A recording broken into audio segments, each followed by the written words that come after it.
Aujourd'hui, nous parlons de la reconversion professionnelle. Ça, c'est vraiment un sujet de base que je reçois souvent dans ma pratique. Donc,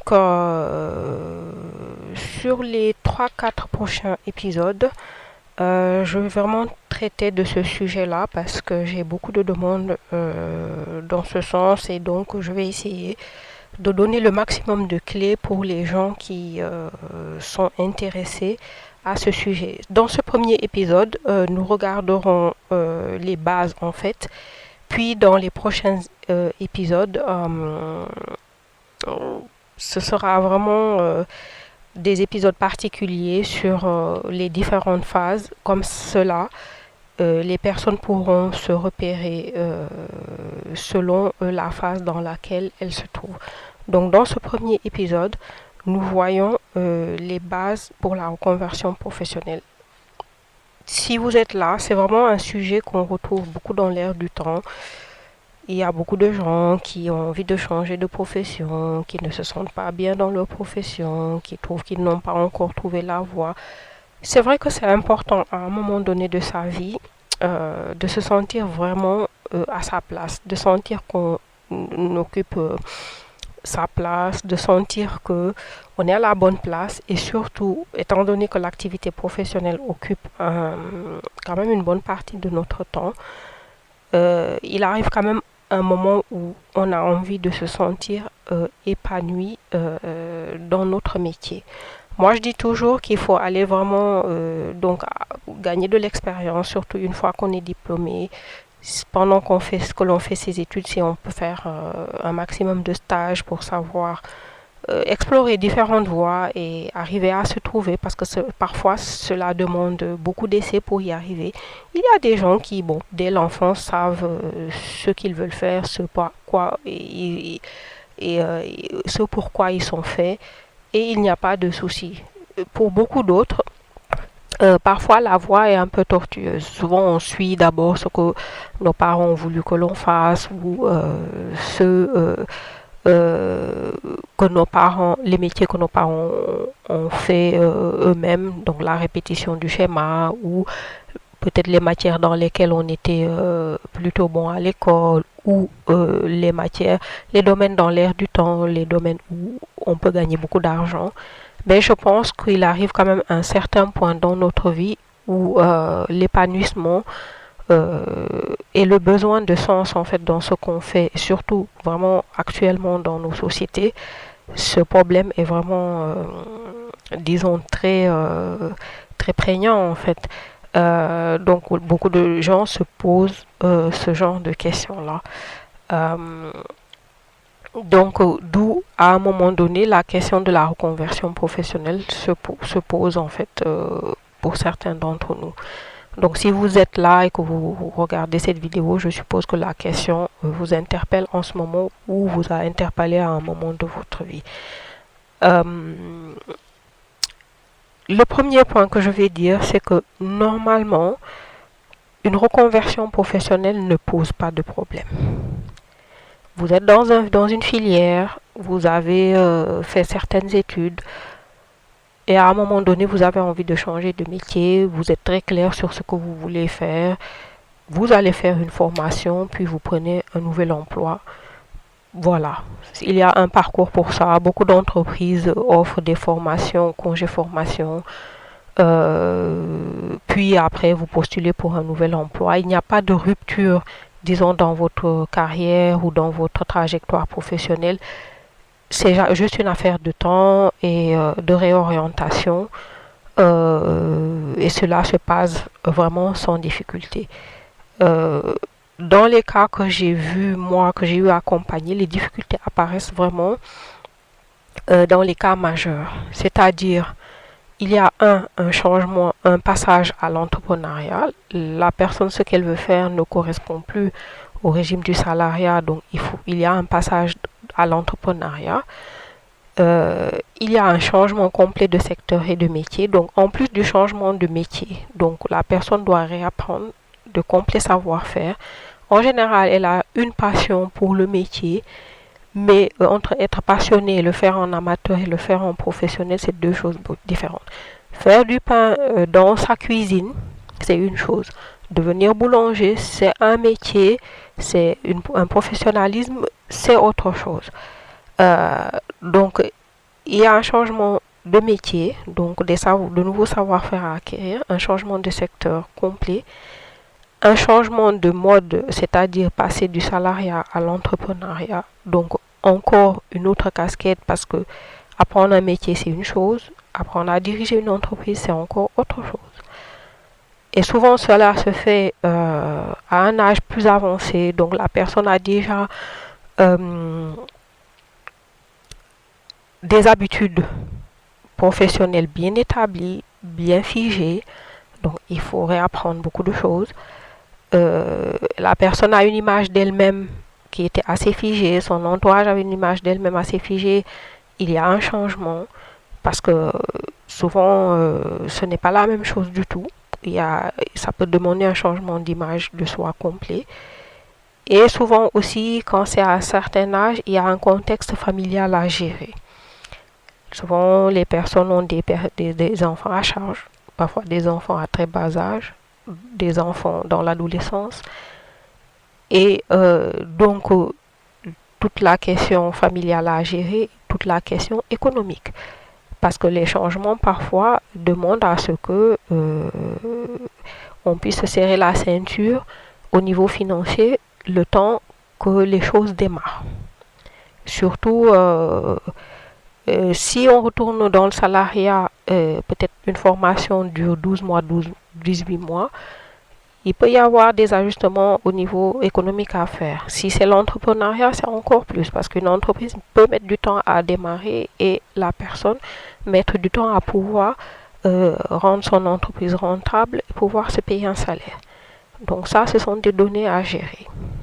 Mais comme je le disais, en règle générale, cela se passe bien si c'est juste apprendre un nouveau métier, se former, prendre un nouvel emploi.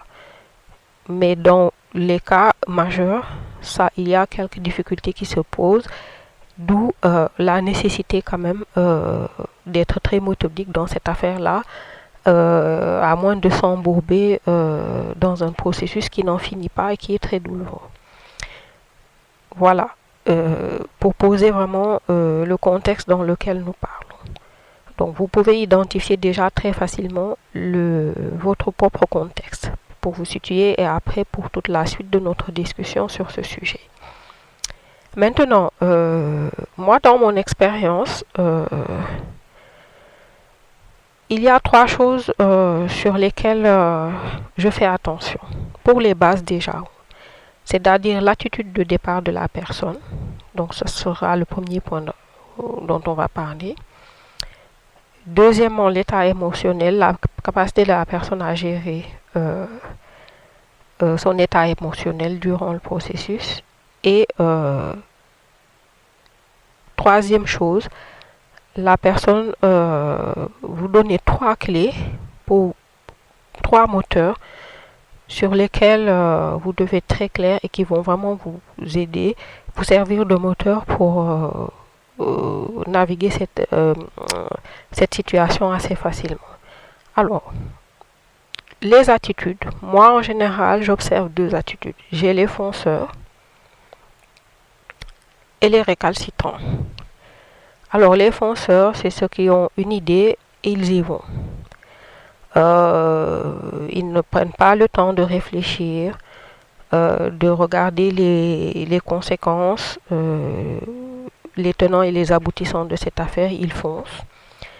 Et en général, au début, quasiment tout le monde est fonceur parce qu'on est pris par l'enthousiasme. En général, quand les gens s'y mettent, c'est qu'ils sont vraiment très fatigués de leur emploi, ils sont fatigués de faire sur place. Et l'idée de cette libération en entamant un nouveau parcours, un nouveau processus, les enthousiasme et ils foncent. En tout cas, au début, il y a beaucoup de fonceurs. Puis, j'ai l'autre cas, le récalcitrant. Alors, il y en a qui sont récalcitrants au début. Ils voient bien que c'est un changement de vie quand même nécessaire pour eux. Ce qu'ils font ne marche plus pour eux. Le mal-être est vraiment trop intense pour continuer dans la situation dans laquelle ils sont. Ils savent qu'ils doivent faire ce changement, mais ils sont récalcitrants. Et ils s'accrochent, ils se disent, OK, je m'accroche, il me reste 10 ans avant la retraite, 15 ans avant la retraite. Je tiens bon, une fois que j'aurai payé la maison, que les enfants sont partis, je serai à la retraite, je me relancerai. Et peut-être qu'à ce moment-là, ils n'auront même plus l'énergie pour compenser quoi que ce soit. Ou la dépression aura vraiment pris le pas, la main sur eux et ce sera un peu trop tard. Mais en général, j'ai des fonceurs au début dû à l'enthousiasme. Le récalcitrant arrive vraiment quand les choses se corsent, c'est-à-dire on débute dans l'enthousiasme et en plein processus, les choses se corsent et les gens commencent à devenir récalcitrants parce que voilà, il y a quand même un peu de challenge dans ce changement, sinon ce ne serait pas un changement. Ils commencent à devenir récalcitrants. Et donc ça, ce sont vraiment les deux attitudes auxquelles il faut faire attention. Euh, et cela se résout par la capacité à prendre une décision ferme au départ et à vous engager sur le processus. Avoir une vision tout à fait équilibrée de la situation en vous disant ok, ce projet m'enthousiasme, il y aura des hauts et des bas, mais je vais y arriver parce qu'au final, le résultat, je le veux, il me plaît, donc ça vaut la peine de faire les efforts que je vais faire pour y arriver, je tiens bon. Voilà. Le deuxième point, l'état émotionnel. En général, une fois l'enthousiasme passé, vous allez avoir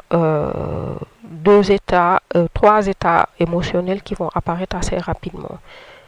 Dans le sens où je vais vous le donner peut-être, dans le sens contraire, vous devez vérifier votre état intérieur et voir où vous en êtes. La première chose que je vais vous dire, c'est normal. Alors, il n'y a aucune inquiétude à avoir. C'est totalement normal. Ça veut dire que vous êtes en train de changer. Et c'est bon signe. Alors, le seul point à retenir, c'est qu'il ne faut pas s'enliser dans cet état émotionnel. L'état émotionnel ne doit pas vous maîtriser. Vous devez vous en servir comme moteur pour avancer. La première chose que j'observe, c'est la peur. C'est normal. Je vous le dis tout de suite, c'est normal. Nous passons tous par là. C'est normal puisque la situation est nouvelle. Donc, votre cerveau a très peu de points d'appui, de points de référence. Et donc, c'est le signal que vous entrez un peu en territoire inconnu et que vous êtes en train d'avancer.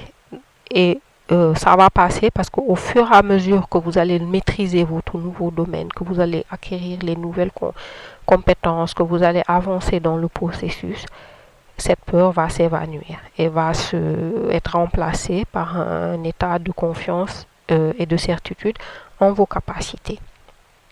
Voilà.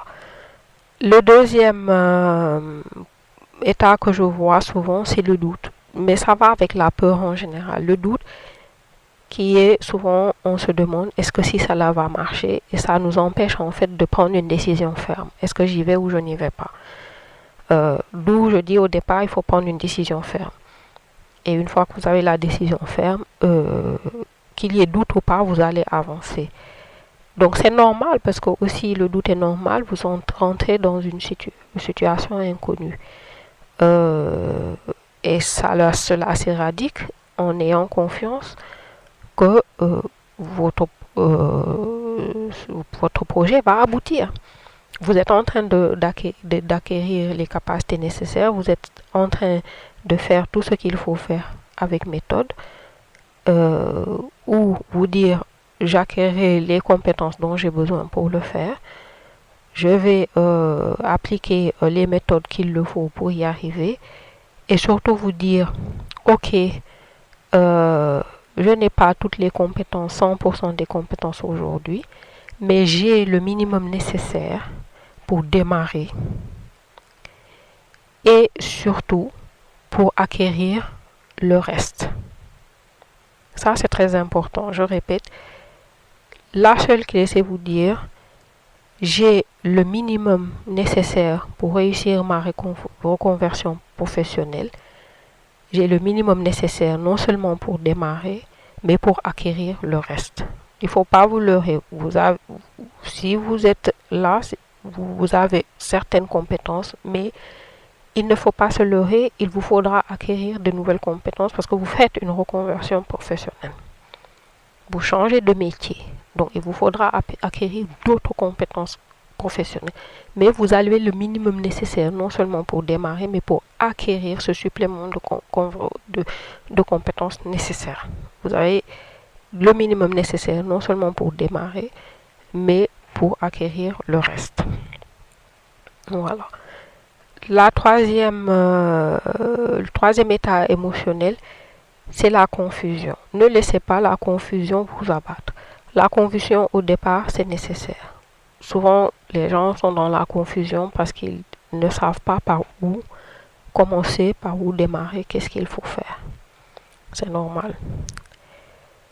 Et cela se résout par la décision de prendre une méthode, d'y aller avec méthode. C'est ce que, en tout cas, moi, je vais partager avec vous sur les prochains épisodes, les méthodes à un moment donné que j'utilise avec les personnes que j'accompagne. Vous pouvez trouver toutes sortes de méthodes. L'essentiel, c'est d'y aller d'une manière méthodique. Vous prenez une méthode, vous vous focalisez, vous avancez, vous corrigez en avançant.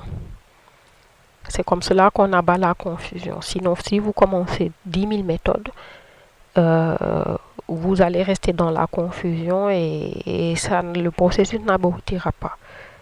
Vous prenez une méthode, quand cela se corse, parce que cela va se corser à un moment ou à un autre, vous vous en tenez à la méthode. Vous ne changez pas de méthode. Parce que quand tout est beau, tout est rose, tout le monde est présent. C'est quand ça se corse qu'il faut tenir bon. Ceux qui aboutissent sont ceux qui tiennent bon lorsque ça devient un peu dur. Au milieu de tout processus, il y aura un peu de difficulté. Mais quand vous traversez ce mur de feu, après de l'autre côté, vous êtes libéré. Ça devient beaucoup plus facile. C'est comme ça que l'on abat la confusion. D'accord? On a vu donc les deux attitudes de départ, le fonceur, le récalcitrant. Vous devez être décidé. Je suis enthousiaste, mais je tiens bon. Faire face aux états émotionnels, vous les maîtrisez, vous ne laissez pas ces états émotionnels, ni la peur, ni le doute, ni la confusion, vous paralyser. Une fois que vous êtes décidé, d'où il faut avoir une décision claire, nette, précise et définitive dès le départ. Et le dernier point que nous allons aborder dans cette vidéo, ce sont les trois clés qui, je pense, aident vraiment à tenir bon du début à la fin. Et c'est moi ce que je partage en général avec les personnes que j'accompagne. La première chose sur laquelle je travaille, c'est leur faire comprendre la dynamique du changement de métier. Surtout pour ceux qui sont fortement identifiés à leur métier. Parce que dès cet instant, il y aura beaucoup de résistance. On ne se rend pas compte, mais on est très très fortement identifié au métier que l'on exerce, intérieurement mais aussi extérieurement, parce que les gens nous voient aussi selon le métier que l'on exerce en général. D'ailleurs, la plupart du temps, quand on rencontre des gens, la première question qu'ils nous posent, c'est qu'est-ce que vous faites? Donc, quand on a eu un premier métier dans notre vie, auquel on est très, très, très, très identifié, auquel notre entourage nous identifie, par lequel notre entourage nous identifie, il peut y avoir des résistances très, très fortes au moment du changement de métier. D'où je parle de dynamique du changement de métier, parce que lorsqu'on va amorcer cette dynamique, les résistances vont émerger, parce qu'on ne sait plus qui on est. Il y a une partie de notre identité qui est bouleversée, il faut pouvoir le remplacer très vite. Celui qui était identifié salarié, qui devient chef d'entreprise, c'est une identité complète qu'il faut endosser. Celui qui était informaticien, qui devient ébéniste, c'est une identité complète en soi qui change. Et je ne vous parle même pas des habitudes professionnelles, des capacités techniques, relationnelles, etc. Là, uniquement sur des questions d'identité, ça va bouger. Donc, il faut comprendre la dynamique du changement. Ça veut dire qu'il y a des choses qui vont bouger en nous. Et en premier, cette partie d'identité qui est liée à notre métier. Parce que bon, notre identité est faite de beaucoup de choses, mais il y a des gens qui sont très fortement identifiés à leur métier. C'est ceux-là qui seront les plus impactés dans un premier temps. Ça, c'est le premier moteur. Une fois que vous avez accepté donc cette dynamique du changement, de savoir qu'en changeant de métier, il y a des choses aussi au niveau interne qui vont bouger. La deuxième clé,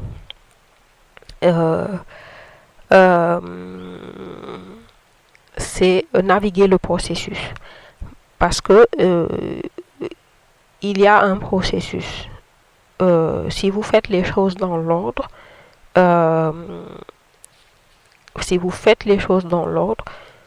vous arrivez à bon port. Quel que soit le type de changement que vous faites, vous passez d'un métier X à un Y, passer du salariat à l'entrepreneuriat, accompagné d'un changement de lieu de vie, etc. Le processus de reconversion est le même. Et il faut naviguer ce processus. En ayant une stratégie claire, nette et précise. Voilà. Vous devez avoir une stratégie claire, nette et précise. Je pense que c'est peut-être dans l'épisode 3, passer à l'action, où je donnerai la stratégie que j'utilise en général avec les personnes que j'accompagne. Mais vous pouvez trouver toutes sortes de stratégies ou en faire une par vous-même. L'essentiel, ayez une stratégie avec un plan d'action clair et net. Qu'est-ce que vous allez faire, les actions nécessaires, à quelle date, etc. Il faut avoir travaillé dans l'ordre. L'idée étant que cela se passe le plus harmonieusement possible, dans le minimum de temps nécessaire, et en aplanissant au maximum les difficultés. L'idée, c'est pour votre réussite. C'est pas de rester coincé ou de souffrir juste pour une reconversion professionnelle. Ce n'est pas normal, c'est quelque chose qui doit bien se passer. Voilà. Et le troisième moteur, moi je dis souvent qu'il faut profiter de cette reconversion professionnelle pour progresser dans sa vie en fait. Il ne faut pas juste pour changer. Ça doit être une opportunité pour progresser dans tous les domaines, pas uniquement professionnels, mais en profiter pour... parce qu'en général, si on fait une reconversion professionnelle, c'est pour plus de... Souvent, c'est pour un plus grand épanouissement professionnel, donner un peu plus de sens à sa vie ou se sentir plus en accord avec soi-même. Aussi souvent pour peut-être améliorer sa stabilité financière. Pour certains, ça peut faire partie de leur objectif, mais il faut en profiter pour vraiment améliorer sa qualité de vie en général, parce que l'occasion est vraiment propice pour ce genre de progrès dans notre vie. Voilà à peu près ce que j'ai à dire sur le sujet. Et pour conclure, je dirais que en fait, le plus important, c'est d'être clair dans ce que l'on veut. Je veux cette reconversion, je suis clair dans ce que je veux. 2, je suis décidée à y arriver. droit donc que j'accepte le processus, sachant qu'il y aura de l'enthousiasme au début, mais en plein milieu, au moment où il y aura la transition, euh, ce sera peut-être un peu pénible parce que tout changement peut apporter de la pénibilité et donc je suis décidée à rester disciplinée parce que c'est le moment où il faudra être discipliné et tenir bon jusqu'au bout. Voilà ce que j'avais à dire sur les bases. Si vous devez peut-être regarder une seule vidéo sur le sujet parmi les quatre que je vais publier, là ça vous donne une bonne base pour à, euh, prendre en main votre situation. Il n'y a aucun souci. Juste travailler avec méthode, sachez ce que vous voulez, accepter d'en payer le prix, c'est-à-dire faire les efforts nécessaires pour y arriver et la discipline nécessaire pour y arriver. Et au bout du bout de cette affaire, c'est un épanouissement qui vous attend. Parce que vous changez pour avoir une vie plus épanouissante. Vous changez pas juste pour changer, vous changez pas juste pour fuir un manager qui vous mène la vie dure, vous changez pour avoir une vie professionnelle beaucoup plus épanouissante. Euh, et de ce fait, donc même, le métier que vous allez exercer, il est au profit d'autres personnes, bien sûr, et vous produirez un meilleur travail. Pour vous-même et pour les autres, vous aurez beaucoup plus d'épanouissement parce qu'il n'y a rien de mieux que d'avoir un travail où on se sent épanoui. Voilà. Euh, donc je pense que je vais m'arrêter là sur les bases. Euh, je vous retrouve au prochain épisode là où on va parler de comment clarifier la décision de faire une reconversion. Je n'y vais pas, comment clarifier sa décision et s'y tenir en fait et jusqu'à aboutissement. Voilà les amis, c'est tout pour aujourd'hui. Donc je vous donne rendez-vous au prochain épisode. Donc c'était Sophia pour Question de vie et je vous remercie d'avoir écouté.